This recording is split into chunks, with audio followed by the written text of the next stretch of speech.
हिंदुओं को सोचना है, हरियाणा के हिंदुओं को, हिंदू बनकर वोट करोगे या जाति में वोट करोगे? तुम्हें जाति में तोड़ने के लिए अंग्रेजों के डीएनए वाले लोग गिद्ध की तरह काम कर रहे हैं। तो अब आप सोच लो। धन्यवाद। मनीष जैन जी, बहुत बहुत धन्यवाद आपका, thank you so much.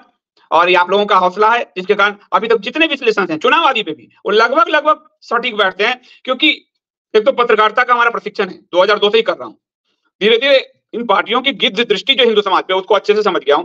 Focus यदि हिंदू धर्म हमारा है, उसी को तोड़ने के लिए काम कर रहे हैं, तो बड़ा डायरेक्शन सही चला जाता है। फोकस यदि पार्टी है, अगर भाजपा को जिताने वाली या कांग्रेस को जिताने वाली, तो वहां गलती की संभावना होती है पूरा। लेकिन फोकस यदि है कि इस समाज के साथ क्या कोई कर रहा है, तो क्योंकि वो बहुसंख्यक समाज है, उसका वोट एक चीजें तय कर सकता है, तो वो चीजें तय ना करे, इसलिए उसको जातियों में तोड़ा जाता है। तो फिर विश्लेषण समझ में आ जाता है कि ये विश्लेषण फिर परफेक्ट बैठेगा, और वही होता है।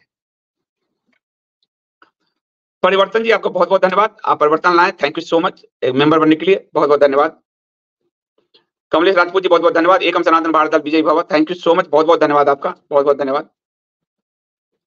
गौरांग जी करें, आप जिस तरह से भाजपा का हिंदुओं को तोड़ने वाला मानसिकता का विश्लेषण करते हुए धीरे धीरे हिंदू समाज तक पहुंच जाएगा, वो हिंदू खुद ही भाजपा और दूसरी पार्टियों से दूर हो जाएगा। मैं 100% मैं तो फॉरवर्ड करता हूं। थैंक यू गौरांग जी, ये मैं उनको पूरा समझ चुका हूं, पॉलिटिकल जो उनकी थॉट प्रोसेस है, और वो मैं आपको उदाहरण से देता हूँ कि जो पार्टी पहली बार सत्ता में आई और मंडल कमीशन बनाई, जो पार्टी सत्ता में आई SC/ST बनाई, वो जो पार्टी आई अल्पसंख्यक आयोग बनाकर मुस्लिमों को एक करना चाहा और मंडल बनाकर हिंदुओं को तोड़ना चाहा, उस पार्टी के तो डीएनए में ये बात है, उसलिए उसका विश्लेषण उस हिसाब से किया जाना चाहिए। वो हिंदुत्व को दिखाती है ताकि बहुमत मिले, और काम मुस्लिमों का करती है, क्योंकि खुद प्रधानमंत्री मोदी का नारा है 4 साल काम 1 साल राजनीति। वो 4 साल पसमानदाओं के लिए काम करते हैं, ईसाइयों के लिए काम करते हैं, 1 साल हिंदुओं के साथ जमकर राजनीति करते हैं। इसलिए आप देखिए जो 92-95% जो हरियाणा है, वहां भी 87% हो गया। पूरी एग्रीकल्चर खत्म हो रही है हरियाणा की, सारे बिल्डर्स आ रहे हैं खेत में, किसानों की हालत खराब है, जमीन बेचने के लिए तैयार बैठे हैं किसान ओबीसी वर्ग से है। जिस ओबीसी का ये राग आलापते हैं, वो किसान ओबीसी वर्ग से है, उसका वो तब तो वो नाम नहीं लेते ओबीसी के रूप में। जिस ओबीसी का राग आलापते हैं, उसका आरक्षण वो मुस्लिम ईसाइयों को दे रहे हैं, 80% तक जा रहा है। तो हमें हर मल्टी डायमेंशनल होकर जब सोचेंगे, तो ये राजनीतिक जो पार्टियां हमें समझ में आएगी। हमें जातियों ने नहीं, हमें पार्टियों ने तोड़ा है, ये हमारा लाइन होना चाहिए हिंदुओं का। गार्गी जी, आपका बहुत बहुत धन्यवाद, थैंक यू सो मच।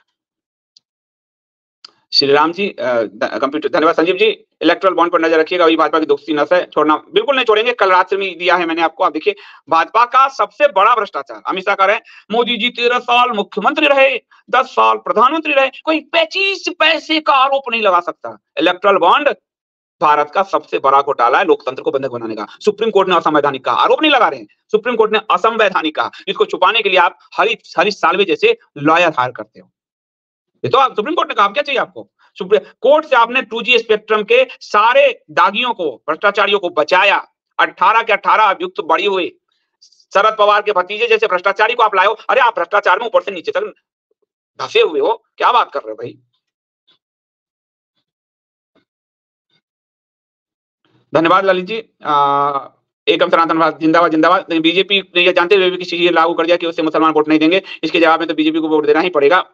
आप यही झुंझुना आप लेते रहिए, सीए आगे कहीं नहीं लागू होने वाला है, आगे कहीं नहीं कुछ लागू होने वाला है। वो अभी नोटिफाई किया है, चुनाव आचार संहिता लागू हो जाएगी, बाद में उसको डाल देंगे। जिस पार्टी ने अभी वो कल वाला अगर दिखा दो, यहाँ पाकिस्तानी हिंदुओं को भगाया, अभी आप उसको वोट करोगे तो ये आपकी मर्जी है। कल वाला दिखा दो, जो पाकिस्तानी हिंदू रोते हुए भागे, ये उनको मालूम है मुसलमान वोट नहीं देंगे। ये इतना तृप्तिकरण के बाद वो जान गए कि वो नहीं वोट देंगे, क्यों? क्योंकि वो अपने मजहब पे टिके हैं। तो और हम अपनी पार्टी अपनी जाति पर टिके हैं, तो वो इसलिए खेलते हैं।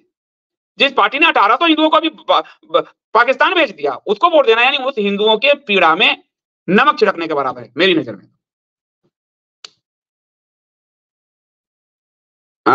रवि जी धन्यवाद। एकम सनातन भारत दल के लिए सभी अपना अपना कर्तव्य निभाएं, एकम के प्रचार अपने धर्म, बिल्कुल अपने अपने धर्म से कीजिए। मैं अमरदीप को कहूंगा कल रात वाला ज्यादा दिखाओ, क्योंकि वो तो हमारे पुराने साथी हैं, उनको फैक्ट पता होना चाहिए कि किस तरह से ये जो है नो सिटीजनशिप, ये दिखाओ जरा।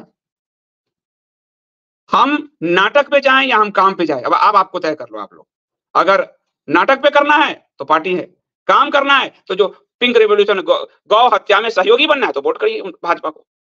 हिंदुओं के, पाकिस्तानी हिंदुओं का यहाँ से जो पलायन हुआ है उसमें सहयोग करना है तो वोट कीजिए। ये देखिए, नो इंडियन सिटीजनशिप, 1500 पाक हिंदू रिटर्न इन 18 मंथ, ये इसी सरकार में हुआ है। तो पाप तो हर रूप से लगता है, ऐसा थोड़े हो सकता है। गोहत्या का पाप ऐसा थोड़ी कि मुझे नहीं लगेगा, मैंने भी इस पार्टी को वोट किया है 19 तक तो, मुझे भी लगेगा। मुस्लिम पासमानदाकरण, हमारे बच्चे भी कभी इसके शिकार हो सकते हैं। क्यों? क्योंकि उसने पासमानदाकरण को बढ़ा दिया, भारत के 35-40% संसाधनों पर उनका कब्जा दे दिया, तो पाप तो हमें लगना ही लगना है।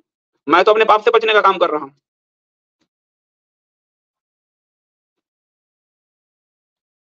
नागेश्वर राव जी कह रहे, संदीप जी आज रात 9 पीएम एससी वर्सेस सीबीआई ठग ऑफ वार सेशन। देखते हैं अभी जो है ये देखते हैं अभी, इसको हटा दो पोस्टर को अभी। संघी शंकराचार्य भी जेल जाने की स्थिति में है, उनके खिलाफ सुप्रीम कोर्ट में मामला पहुंच गया है। ये पोस्टर देख लीजिए, ये भी मैं आपको जल्दी बताऊंगा, दिखा दूंगा पोस्टर कि संघी शंकराचार्य जी जेल जा सकते हैं। सुप्रीम कोर्ट में मामला पहुंच गया है, इन्होंने फ्रॉड किया है और पुरी के शंकराचार्य निश्चलानंद सरस्वती जी के नाम पर फ्रॉड किया है। कौन? वासुदेवानंद सरस्वती, जो राम मंदिर ट्रस्ट में बैठे हैं और जो प्रधानमंत्री मोदी को अंगूठी पहना रहे थे राम मंदिर में। इतना बड़ा फ्रॉड किया है, सुप्रीम कोर्ट में मामला गया है। तो मेरा प्रयास रहेगा कि मैं आरबीआई वाले पे नजर रखूं और जो भी होगा बताऊंगा। तो आप सबको बहुत बहुत धन्यवाद। नजर बनाए रखिए, राजनीति में जो दिखता है वो नहीं होता है, एक ही लाइन है, जो दिखाया जा रहा है आपको वो नहीं है। राजनीति बिटवीन द लाइन है, पर्दे के पीछे होती है, पर्दे के आगे सिर्फ दिखावा होता है। इस चीज को जिस दिन आप समझ लेंगे, आप राजनीति की बारीकियों को समझने लगेंगे कि जो आपको दिखाया जा रहा है। जैसे आपको उदाहरण दिया मैंने, अभी रविवार को खट्टर की खूब तारीफ की और आज खट्टर हटना पड़ा, तो आपको तो तारीफ दिख रहा था और मोदी जी ने अपने पुराने साथियों को, कई लोग मुझे भेजे, वाह वाह बढ़िया हटा। तो राजनीति में दिखाना अलग है और करना अलग है, एक्ट अलग है और शो बिजनेस अलग है। तो आपको मीडिया शो बिजनेस दिखाती है, अब याद रखिएगा, शो बिजनेस दिखाती है। क्यों? क्योंकि उसी के लिए उसको फंड मिलता है।